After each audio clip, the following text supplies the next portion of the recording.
उत्तर प्रदेश के पूर्व मुख्यमंत्री मुलायम सिंह यादव को मरणोपरांत पद्म विभूषण से सम्मानित किया गया है। मुलायम सिंह के बेटे और समाजवादी पार्टी के अध्यक्ष अखिलेश यादव ने राष्ट्रपति द्रौपदी मुर्मू से सम्मान ग्रहण किया। इसके लिए अखिलेश यादव लखनऊ से दिल्ली पहुंचे। राष्ट्रपति भवन में आज पद्म पुरस्कारों से सम्मान समारोह का आयोजन किया जा रहा है।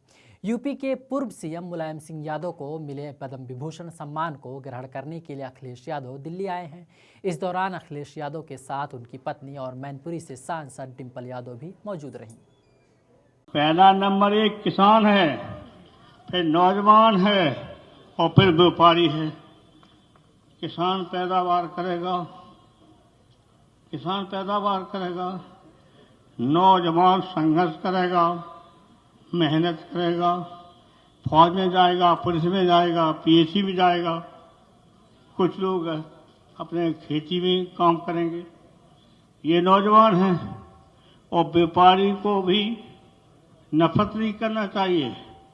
व्यापारी को लाभ हो तो व्यापारी सब खरीद कर लेगा। ये तीनों को सुविधा देनी चाहिए देश। मुख्यमंत्री योगी आदित्यनाथ ने कहा कि 2017 के पहले चयन आयोगों पर सवाल उठते थे, जहां युवाओं को आंदोलन करना पड़ता था। इसी पर चयन प्रक्रिया के पारदर्शी न होने की वजह से युवाओं को धरना प्रदर्शन और आत्महत्या के लिए विवश होना पड़ता था। जहां भाई भतीजावाद का बोलबाला था तो वहीं पैसे का लेन देन होता था। कुछ लोगों के घरों से सूची बनकर जाती थी। जो योग्य नहीं होते थे उनको आयोग का अध्यक्ष बना दिया जाता था। योगी ने आगे कहा कि आपकी पीढ़ी सौभाग्यशाली है कि आपने अपनी नौकरी के लिए इस सरकार के समय आवेदन किया, जिसमें पूरी ईमानदारी के साथ चयन प्रक्रिया को आगे बढ़ाया गया है। शहरी निकाय चुनाव में बसपा दलित मुस्लिम समीकरण बनाने की कोशिश में लगी है, पर यह उसके लिए आसान नजर नहीं आ रहा है। जहां गांव चलो अभियान में बसपा ने इसी समीकरण पर मुख्य फोकस किया था, पर इसका ऐसा सार्थक परिणाम नहीं निकल पाया जिसकी बसपा सुप्रीमो मायावती को उम्मीद थी। हालांकि इससे गांव में बसपा ने अपना आधार मजबूत करने में कोई कसर बाकी नहीं छोड़ी और इसमें कुछ लोगों को जोड़ा भी गया।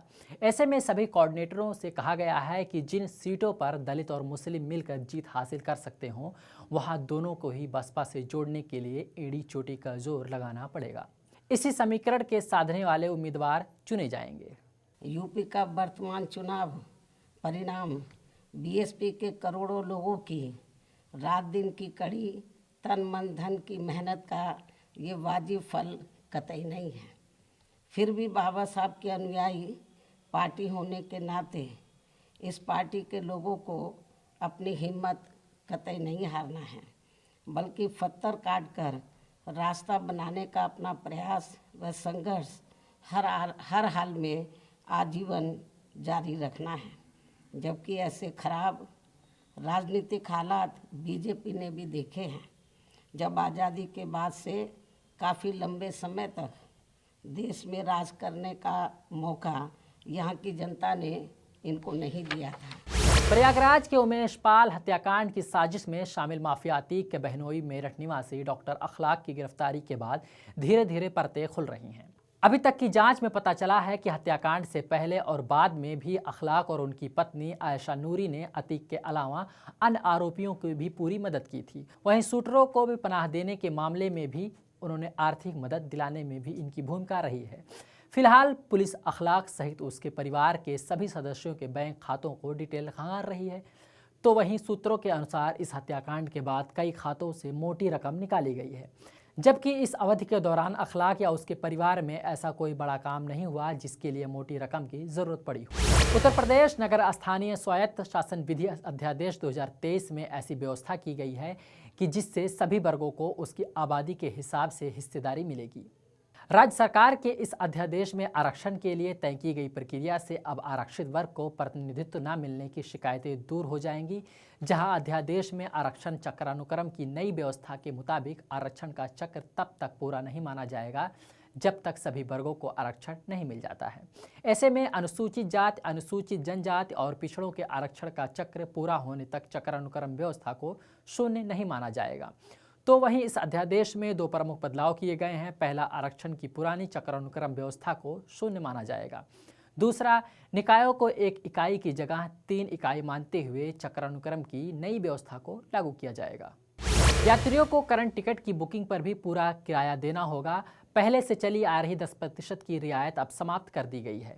रेल मंत्रालय ने 6 वर्ष पहले करंट टिकट पर 10% रियायत देने की व्यवस्था शुरू की थी, जहां कोविड काल के बाद संक्रमण का हवाला देते हुए मंत्रालय ने मरीजों और दिव्यांग को छोड़कर वरिष्ठ नागरिकों सहित किराए में मिलने वाली सभी वर्ग को छूट को बंद कर दिया है, जहां यह टिकट ट्रेन छूटने के 4 घंटे पहले बुक होता है। फिलहाल रेलवे बोर्ड के डायरेक्टर पैसेंजर मार्केटिंग विपुल सिंघल ने प्रमुख वाणिज्य प्रबंधकों को पत्र लिखकर इस व्यवस्था को बंद कराने का निर्देश जारी किया है। रेलवे बोर्ड के निर्देश पर पूर्वोत्तर रेलवे में करंट काउंटरों पर नई व्यवस्था लागू हो गई है।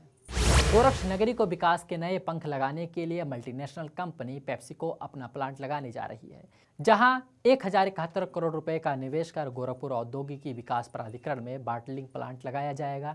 इससे प्रत्यक्ष और अप्रत्यक्ष रूप से 11,000 से ज़्यादा लोगों को रोजगार मिलेगा। वहीं कंपनी के अधिशासी निदेशक और सीईओ कमलेश जैन ने बताया कि 60 एकड़ जमीन की मांग गीडा से की गई थी। गीडा ने 50 एकड़ जमीन गोरखपुर लिंक एक्सप्रेसवे के किनारे औद्योगिक गलियारे में उपलब्ध कराई है। इस निवेश से प्रत्यक्ष रूप से 1500 लोगों को रोजगार मिलेगा। वाराणसी के दशामेश घाट पर मां गंगा की होने वाली विश्वविख्यात आरती की तरह अब मां अराप्ती की आरती होगी, जहां आरती के साथ ही सांस्कृतिक और आध्यात्मिक कार्यक्रम भी आयोजित होंगे। मां अराप्ती की आरती का शुभारंभ 20 से 25 अप्रैल के बीच मुख्यमंत्री योगी आदित्यनाथ करेंगे, तो वहीं बॉलीवुड के कलाकार भी उद्घाटन कार्यक्रम में प्रस्तुति देंगे। कार्यक्रम को लेकर घाट पर तैयारियां जोर शोर से चल रही है। यहां वाराणसी की ही तर्ज पर छतरियों का निर्माण कराया जाएगा। जानकारी के लिए आपको बता दें कि सांस्कृतिक और आध्यात्मिक प्रचार प्रसार के लिए काम करने वाली अंतर्राष्ट्रीय संस्था ओमकारम ने शहर में मां अराप्ती की आरती कराने का निर्णय लिया है। सीएम योगी आदित्यनाथ 2 दिवसीय दौरे पर 8 अप्रैल को गोरखपुर आएंगे, जहां अपने 2 दिनों के प्रवास के दौरान वह जनपद को 1000 करोड़ की 237 परियोजनाओं का लोकार्पण शिलान्यास करेंगे। इनमें 293 करोड़ की लागत वाली 37 परियोजनाओं का लोकार्पण और 712 करोड़ की लागत से बनने वाली 200 परियोजनाओं का शिलान्यास शामिल है। वहीं मुख्यमंत्री गोरखनाथ पुल और पैडलेगंज से फिराक गोरखपुरी चौराहे तक 4 लेन सड़क का शिलान्यास भी करेंगे। साथ ही सुरघना में पाली पीपीगंज मार्ग पर ओवरब्रिज और जंगल कौड़िया क्षेत्र के एक विद्यालय का शिलान्यास भी करेंगे।